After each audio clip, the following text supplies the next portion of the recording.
The pandemic caused a lot of people to reevaluate their relationship to work.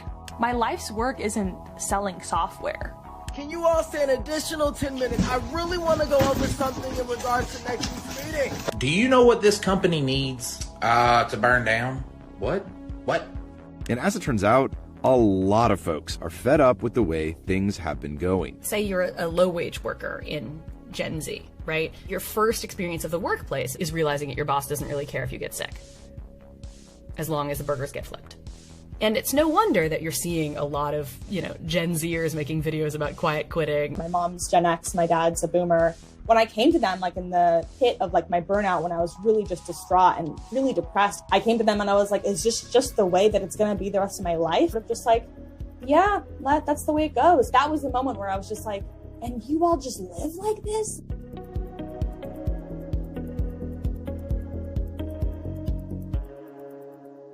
Gen Z has taken a look at the working world and decided the status quo is unacceptable.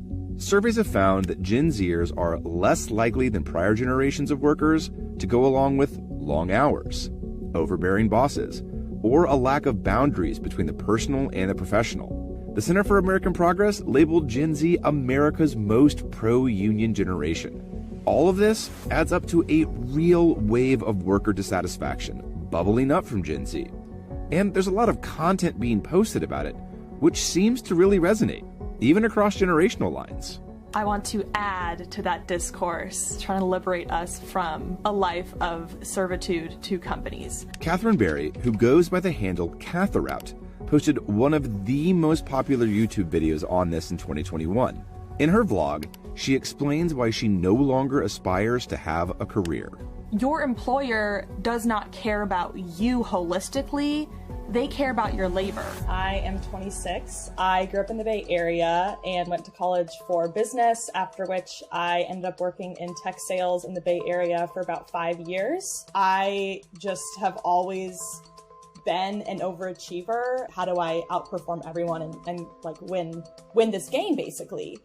So when that's just sort of the culture that surrounds you, it's really natural to adopt that and just internalize those values and think, okay, the best thing you can do with your life is to just achieve, perform, until someday it all just came crashing down. I put so much value in this thing that ultimately, not my ruin, but really, really damaged me and my health and my well-being.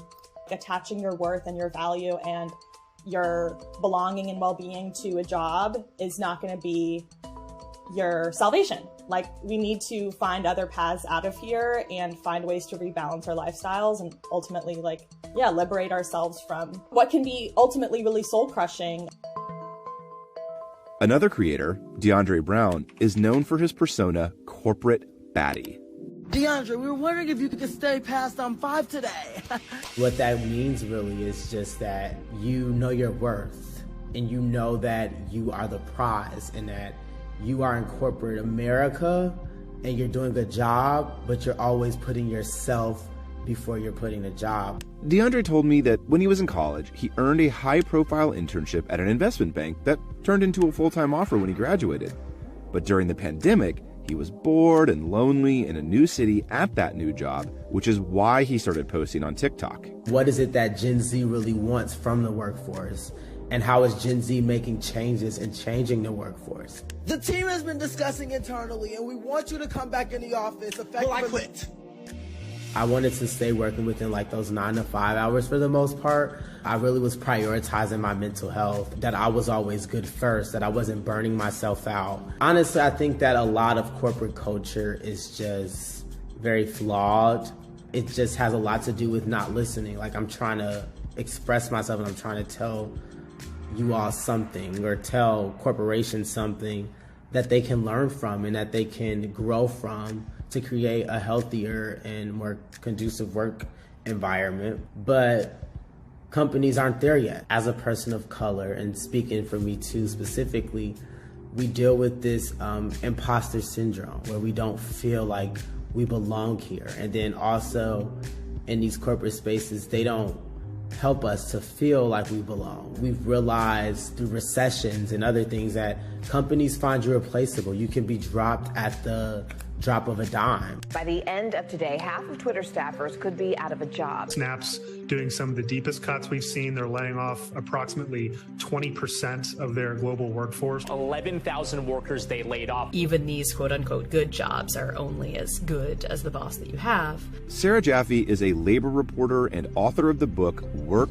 Won't Love You Back, which outlines how our relationships towards our careers and our jobs have changed over the last 50-plus years. You didn't have to smile at the Ford when it went past you on the Ford assembly line, right?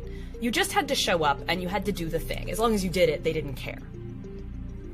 You didn't have to love it, and nobody really expected you to love it. But there are a few things about particular industries where the sort of labor of love pressure is really intense that I think we're seeing it collapse. We are seeing a real pushback on this idea that we love our jobs and we're grateful for our jobs and we're really happy to go to work every day. It doesn't necessarily mean we're going to get better jobs, right? We could just get worse jobs and be sort of forced to accept our own misery. These are real questions that depend on power and who wins.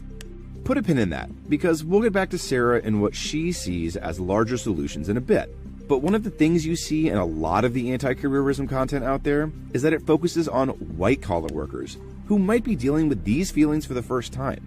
But historically, they've had a lot more perks compared to blue-collar workers. My name is Michael. I live in Lexington, North Carolina. Michael runs a hilarious TikTok and YouTube account under the moniker Felonious Falafel. What is it going to take to motivate you guys? Steve, let me answer your question with a question. When someone tries to rob you, what are they looking to get from you? Money. I worked from the time I was probably 23 till the time I was 28, 6 to 7 days a week, 12-hour shifts. Like, I just slogged through 5 years of my life. Lost it all. Like, lost time with my kids and all this stuff. Production is number one when you're working in a factory, when you're working in a warehouse. People and their problems are pretty much irrelevant. Like I said, anytime you have something personal going on in your life, the company will track that with a point system, which is about as inhumane of a way of dealing with people that I can even imagine. It is ridiculous. You have companies making record-breaking profits, but when it comes to paying people or giving people raises, it's the same 25-cent cost of living raise that they've always gave out. And I believe a lot of people's had enough of the system we've pretty much been in for ever. I just got off the phone with corporate, and they are very excited on how much you guys have increased production. So they have decided to reward each and every one of you. They have heard your pleas for a raise and decided to ignore it, okay? But they did give me $32 to get y'all some Little Caesars pizza. So it looks like there's a ton of people out there unhappy, burnt out, and rethinking their relationship to work. So what are they doing about it? The first line of defense seems to be the hot new phrase, quiet quitting. But how bosses talk about that and how workers talk about it are very different. You're just not doing above and beyond without additional pay. So it's really sticking to your job description. If you're a quiet quitter, you're a loser. You're un-American. It's obviously a problem for the boss, right? Because they want their employees to keep going above and beyond and doing more than they're paid for and all of that jazz. That treats it as though it's sort of a temporary situation that can be solved by, I don't know, more carrot, more stick.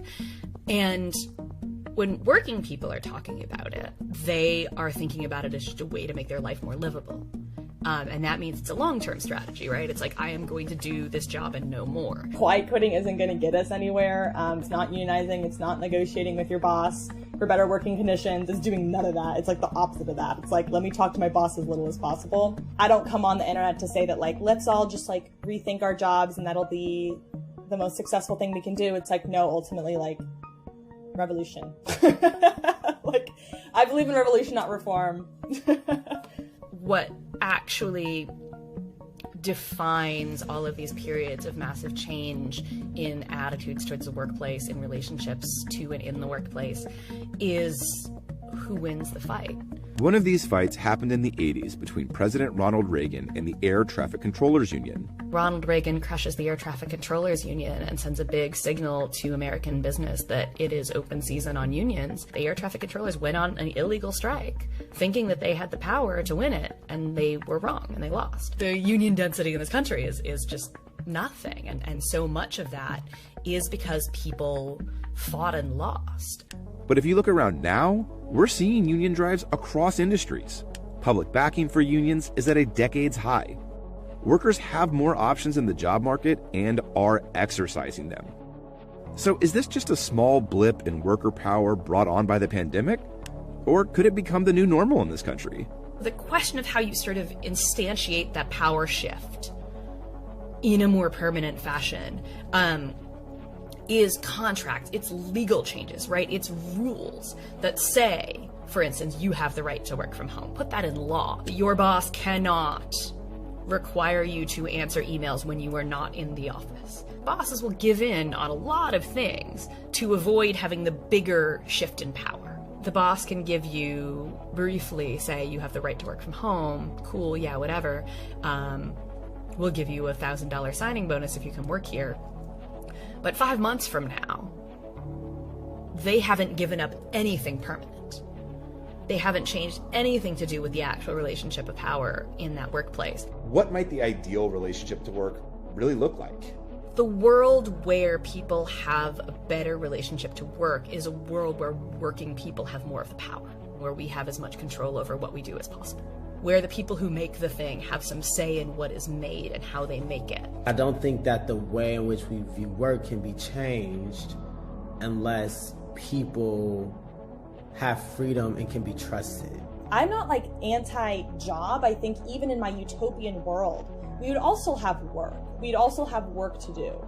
I'm ambitious about plenty of things, but just like work's not that channel for me anymore. So I've seen a radical shift in myself, and I think like generationally, there is starting to be a shift where it might not be as radical. It'll be like, my job's not that important to me. It's just here. Why should I worry about a job when the planet's on fire? Like, there's that feeling too that I think is shaping it. Why should I work when nothing is going to be there for me anyway? When like work is being shown to me right now that it doesn't actually pay off. When they find hope in something, it is usually not with a job. And I think that there are a lot of, like, again, real material reasons for that, and not just like, oh, these kids are jerks. I think they're not jerks. I actually think they're going to save us. We can look at baby boomers that were like, oh, work. Then we get to Gen X, work, and then we get to millennials where it's like work, and now it's at Gen Z where it's work, I think it happens little by little. It's a ripple effect.